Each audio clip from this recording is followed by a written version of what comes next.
interesting exercise to join you this evening and to talk about what 5+ years means to me, what 5+ years in the cannabis space means, because it's been a really crazy, wacky journey to put it briefly. So I've realized that tonight I've probably started my novel in efforts of trying to write this all down and figure out what are the highlights, the lessons learned to be able to impart as not only being a woman leader in the cannabis space and having the opportunity to establish and work on a nonprofit supporting women, but also to establish a business and actually be a woman working as a licensee in this space and what that means for all of the women who are interested in getting involved, all of the women who are currently employed in cannabis and looking as they continue to further their careers. And so I wanted to take you along my little journey, hopefully to impart some wisdom, some jokes, and some lessons along the way, and also to see how we can continue to push forward together. Because like I said to Lisa, this is a collaborative effort. My journey is only formed by the support of the women around me, and I feel so blessed, privileged, honored. These words keep coming up because it means everything to me to be here and to be on the stage with you all. So one of the things that I wanted to note is that when I was a little girl, my dad would always say to me, every 7 years, our cells regenerate and we're completely new people. What I'd like to add to that is that I think the people that we become after these years, so after these 5 years, I'm the same woman that I was 7 years ago, but having figured a lot of things out along the way. And so my cells might be new. I shed some of the things that I didn't need to keep with me. And now I'm moving forward on this new path. So just cheers to the next 5 years, the next 7 years, to how we continually regenerate and revive who we are and how we continue to grow. So I started my journey in cannabis in 2014. It was the fastest decision I ever made in my life. And I left my career back on the East Coast as soon as Measure 91 passed. And it took one conversation with my brother to say, okay, I'm in. And I moved across the country. I drove out here in a 6-day road trip and I landed in Oregon and I said, oh, wow, what now? And so I started to learn how to grow. I started to learn how to cultivate. I started to do all of the small tasks that you just figure out what is cannabis. Obviously, I consumed it, and I have lots of fun stories about how cannabis came into my life and was a big part of my my young adult, my personal growth. But as far as getting into the industry, understanding what it means, all of you women who are out there doing trimming, pre-rolling, bud tending, anything that is considered entry level position, know that those positions are what are going to get you to the next step. You will know so much more about this plant and this industry by having lived and worked through each path along the way. And I just want you all to know that this is just a step on that ladder that we're constantly moving forward, and know that there is the very next rung is just there, and everything you learn from your past position is going to take you there even faster. So I trimmed. I learned how to grow. I watered plants. I mixed soil. I did all of the dirty jobs. And that is something that I can't stress enough as being foundational in figuring out how to go next. And by dirty jobs, dirt is dirt, but you know what I mean. And so as far as building this business in the burgeoning industry, I started from literally the ground, started from the seed up, and decided to learn what that meant. As we started to understand that we were about to be able to start launching a brand, we chose the name Sugar Top Buddery. We sat around a coffee table, and as Lisa mentioned, my brother and I founded this company together. We're a family-owned business, and what we wanted to do was set out what our mission was as a company. And I think this is really important to note, not only if you're building a business, but if you're working for a business, is what are the core values that drive the businesses that you're a part of or that you're looking to create. We settled on the core values of music, art, love, community, integrity. And let's knock the word settled out of it. We are passionately choosing these words. And why we chose those words is because my brother and I are artists and musicians from our previous lives, our backgrounds. Music and art. I'm the fine artist of the group. Community, because everything we do, we feel is very strongly built around how does what we do in the cannabis space impact the community around us? How do we build our cannabis community? How do we invest in our cannabis community? Love, because what is work if you do not love what you do and infuse what you do with that every day and express that to the people you work with? And integrity, because in cannabis business, we have the opportunity to view the privilege that we have to be here, to lead with integrity in our decision making, to lead with integrity about how we view the impact that the war on drugs has disproportionately affected so many members of our communities, and how cannabis has to start in that place to be able to successfully move forward. And so we have to look back to look forward and live and create our businesses with that integrity. So we settled on our core values. And so we moved forward with that mission. So I mentioned we sat around that coffee table. That's where we started to learn how to roll joints. And when I'm talking about roll joints, in 2014, 15, there weren't knock boxes. There weren't even vibration tables, really. So we bought every little thing that you could possibly get to aid in packing a cone. And we figured it out one joint at a time. And that is essentially how we launched our brand. We decided, how do we get our products to the most people possible? How do we embody the values that we have? How do we build a community? And for us, the idea of passing around a joint brought people together, elevated people and ideas. Obviously, in the age of COVID, passing around a joint is not quite as, accepted, and for good reason. Everybody stay safe out there. But that's why we made packs of joints so everybody could have their own. But the idea is community. How do we bring our products to bring people together? And how do we essentially rally not only the product as being something that is foundationally good, but something that builds community alongside of it. So like I said, I'm writing a book for this now, or that's a joke, but maybe. But there's a really long journey to be had. So I'm going to skip ahead because there's some really important things I want to talk about. We made joints. We launched our brand. We set our core values and our mission. And we started hiring. We started bringing people into what we call the Sugar Top family, as starting to set the core the core pieces of how we were going to grow. And so we started it out as a small grow, making and selling our own joints. And then we branched out into being a community player on a different scale. We got a distribution license, and we started to say, how do we take the infrastructure we've built and use that to further the rest of the women in the space, the rest of our partners in the space? And so we started to use our sales team, started to use the knowledge that we built so far to also start to distribute other brands. And that's where it's really come in to being that larger network of building each other up, the promotion that Cairo was talking about. How do we promote one another? How do we share resources? And how do we do it together so that the small businesses, the people that we value the most, the people who have been here from the beginning, get to stay in this space as we continue to move into the next 5 years, as we see larger entities come in consolidation? How do we promote one another? How do we support one another? And how do we share our skill sets? And so that's been a really pivotal piece for us in how we decide what directions we're taking. Is what do we do best? How can we help those around us with our skill sets that we've developed? And how do we continue to give back to the community while we do it? Another piece of that is with, I'm going to switch over to the women's space now, because Sugar Top, I can go on for a long time, but I just want to reiterate to everybody that it's really important that starting your businesses, figuring out what your values are, and then living that through your community, living that through the choices you make with hiring, with promoting from within, and building that larger structure. But I've also had the privilege of working specifically with women leaders in cannabis and with Tokeativity Eugene. As Lisa mentioned, we were the first chapter that was established when we launched Eugene in 2018. I actually went into the Tokeativity community to search and look at some photos if anyone wants to go back and look at our events. But it was such an incredible time to really get together, to really share in the spaces that we'd created.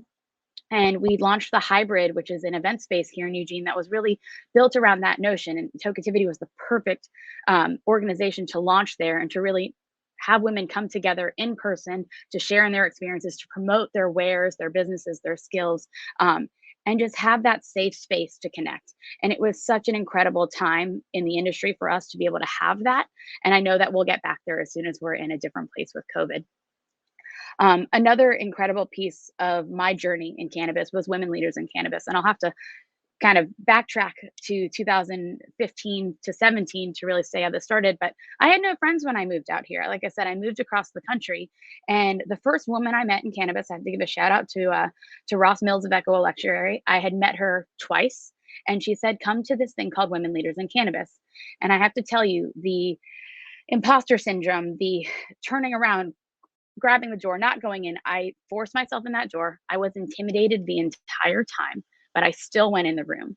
And that idea that we're intimidated by other women, that idea that we're not good enough, that even in a space where we're supposed to be safe, that we are continually feeling like we have to prove ourselves in some way to have that seat, right? And so women leaders gave me the opportunity to see that not only did I have a space, did I have a place, but that I could also redefine that. I had the honor of reestablishing the organization in 2017, and we were able to build it in a way that you did not have to be a manager or owner to be a part of the organization. You just had to be a woman who wanted to be involved in cannabis, whether that was learning about cannabis, being employed in cannabis, having something to teach, but every angle of women coming together in this space for education, empowerment, and networking. And it's been such an honor to be able to continue to provide our educational monthly events on the fourth Wednesday of the month. And while it's based locally in Eugene, we invite all women who are interested in the space to tune into our virtual meetings every month and really get to be a part of what we're trying to teach in our environment, and also any speakers who would love to use our platform that we can share what you're doing in the community as well. And so as far as my journey is concerned, it's been such a wild ride. And I think I only got up to 2018 before I stopped and pivoted. But I also have to put a nod when we're talking about capital and women raising capital in the space. I also had the honor of being a part of a program called The Initiative that was founded by Amy Margolis. And I was part of the second cohort in October of 2019. And this was an incubator for businesses with female founders to learn what it means to raise capital and to go out there and do it. And prior to being a part of that organization, I had no idea what I was doing. I felt uneducated. I felt, again, like I was just an imposter trying to do something, despite the fact that I had been running a business for more than 5 years at that point. I was still horrified. And that's the place, too, is that we continue to feel like we're not good enough or prepared enough. But the point is that we get out there and do it and we support one another. And that was such an incredible piece of what Amy taught us in the initiative and continues to put out there through all of our the organizations here, is that we're here for one another. Just because one woman is getting funding does not mean she's the only woman to get funded. We all have space and place here to lift each other up. And we have to show that more women can raise money and get capital in this space. The numbers are horrible. And as far as we're talking about C-suite also being underrepresented in women, we as business owners, employers in cannabis get to change that. I'm so proud to say that we have over 80% women leadership in my company at this point. And of the brands we represent on our menu, we have over 70% women-owned Latinx and Indigenous brands on our menu. So it's been such an honor to be able to live this. Every day we're figuring it out. Every day we're making choices and decisions. Every day we're pushing through the imposter syndrome that we've learned through generations of the patriarchal system telling us that we're not supposed to be here, that all of the things that are ingrained that we're having to unlearn every day. But I just want to let you all know that this is possible, that I did not have experience in cannabis before I landed in Oregon outside of consuming it and loving it. And that it really comes down to the passion, the drive, and your desire to be here. The ladder is here for you to step on. Like I said, there is no position too low on that rung to gain something from. And every bit of knowledge you have from learning those dirty jobs, from doing them from the ground up, is going to push you further, show that you have skill sets that other people don't, and really prepare you for the next level. And I just also want to impart to you all that we as a community have the opportunity to continue to make spaces for one another. And so another piece of the network that we're continuing to build together is that as we're promoting one another, the 4 Ps, I'm obsessed with this and I can't wait to join in and live through this as well. But to buy each other's weed, to promote and network and recommend one another. I cannot tell you how many times I dig into my pocket of women I consider friends, but also colleagues and peers that are like, this is the right person for the job. This is the right business to support. How many brands can I place on your shelf that I have had the honor of representing on our menu? And how many services can I recommend of women that I've had the honor of working with? And so when we're talking about that cigar room, when we're talking about the clubs that we've been left out of for decades, generations, if you will. We have it right here and right now. And I can't speak enough and more highly to the opportunities that have been given to me by Lisa herself, by all of the women that I've had the pleasure of knowing through Tokeativity, through Women Leaders in Cannabis, through the initiative, and also the women that I have the honor of coming to work with every day. So many women on my team are people that are just so inherently good, that are passionate about what they do. And so many of these women have come from other industries and other places in Eugene. One of our very own, our cultivation manager, we actually met because she was such an incredible steward when we met at, she actually was working at a gas station when we first met. And she came onto our team. And when you recognize passion in people, cultivate that. Literally, when we're cultivators, both literally and figuratively, we have the opportunity to cultivate the women in our community, to give them the opportunity to grow into the spaces and places that we can provide them. And I just, forgive me, I went completely off script, but I'm just so, it's such a joy to reflect. It's such a joy to reflect on how far we've come, how much, and looking forward on what we have the opportunity to do next. I think that moving forward, being a part of these organizations, continuing to grow our networks. Thank you. I really appreciate you all taking the time to listen to my story. It's just so important that we lean on one another to get to, or not lean, but continue to like embrace one another as we move forward. The market's going to continue to change. And when we're talking about Oregon is what we would consider a mature market now. There's so many of you that may also be in emerging markets. And this is your first step into that journey of learning what these rules and regulations will throw at you as well. I have a whole section in here also about rules and regulations. And if there's another piece of business advice I can impart to any of the women here on this call, it is learn the rules. Curl up with a joint, a bottle of wine, a cocoa, whatever feels good, and sit down and read the rules of your state, because I cannot speak more diligently to your success is the more you know. And all of the businesses that I know that are succeeding so effortlessly are the ones that are understanding the rules so that they can help change them. Because I know we all agree that this is a plant and that we shouldn't be, shouldn't be. It's up to, it's very opinionated on whether it should be regulated. But the fact is, we have the privilege of being in a legal space. We have the privilege of working in a regulated space. And there's a lot of opportunity that the people who know the rules and also know how to talk to your legislators and policymakers about how they can change to better suit our businesses, to better suit our communities, and the health and safety of our consumers. And so that's been one of the most important pieces along the way as well, because whether it's a mature state, Oregon just changed the rules in early January and we're having to relearn them all over again, or if you're an emerging market and they're still being written like in New York, get ahead of it, learn the rules, and you're going to be so much better for it, and so much better for being able to grow your businesses and help people also learn skills along the way. Because I'll say it right now, if you learn how to read rules, you're going to have women in your space that may decide they're going to go into law one day, because there is nothing more legalese than some cannabis rules and figuring out how to move through that space elegantly. Hi, Lisa. Hi. I am so happy to be here and telling my journey. And I think I went in a zigzag instead of a circle or a straight line. But I also would say that's how my journey in this space has been. So I encourage everyone to zigzag elegantly through what cannabis throws at you. And I'm just so happy to be here and to be on this journey with all of y'all and to celebrate everything you've done. So thank you for making this space for me in this beautiful network of women. Our absolute pleasure.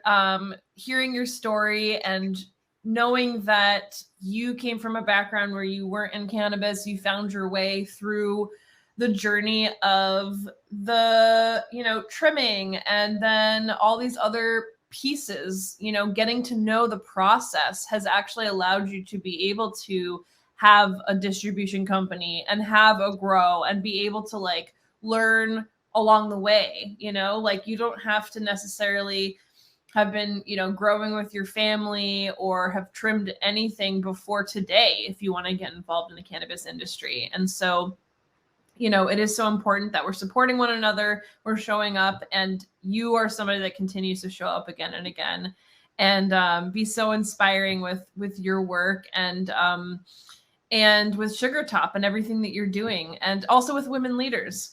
And I know we went a little over time, but please feel free to everybody who's still on the stage. There's still some sessions going on, Women Leaders in Cannabis open mics happening. Women Employed in Cannabis open mic is happening. The Cannamom Sesh is happening. And we're going to be back here in about 15 minutes to do giveaways and all kinds of fun stuff. So Anna, thank you again for being a special guest at our 5th birthday. It's awesome to celebrate with you. I wish we were celebrating in person, but it is just as good here in the digital space because we get to be in our comfy spaces. I love it. I'm comfy. And I'm just so, like I said, thank you for having me. Thank you for all the women who have been here listening to this journey. And if anyone wants to join me in the Women Leaders in Cannabis room, that's where I'll be.